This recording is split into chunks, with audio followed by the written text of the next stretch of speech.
Welkom studenten van HAVO 5 en VWO 6 bij een vraag 21 uit het examen van 2023, zoals daar zichtbaar is.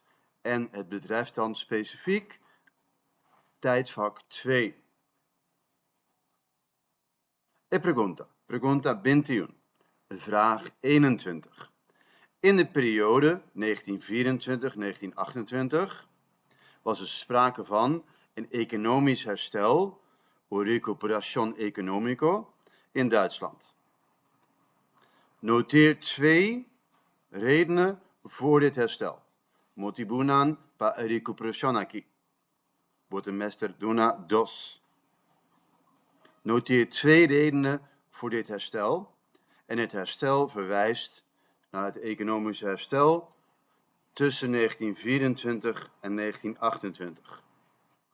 1924 is vanwege het Dawes-plan en het was tot 1928, want in 1928 begon de economische crisis met Black Friday en Amerika en het verspreidde zich over de hele wereld en begon dus in 1928.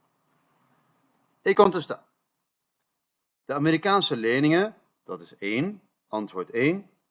De Amerikaanse leningen aan Duitsland om de Duitse economie te stimuleren, stimular economia allemand. En het stond ook wel bekend als het Dawes-plan.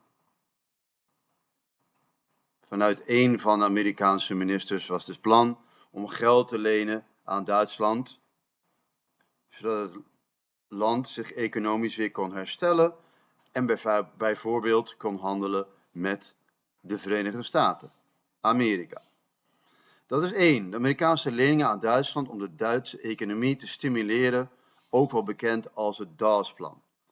Contesta dos, part 2 van het antwoord. Het weer beginnen van het betalen van de Duitse herstelbetalingen aan Frankrijk en Engeland, zoals afgesproken in de Vrede van Versailles. Commença a pagar reparación allemand à Trobe. Zoals het was afgesproken in de Vrede van Versailles. Belangrijk is dus 1928, el plan de Dawes a terminar na 1928 debido a la crisis financiera y con aquí recuperación. Met de economische crisis eindigde ook het betalen van de herstelbetalingen door Duitsland. Met de spelen voor je kita klaar, ayo y te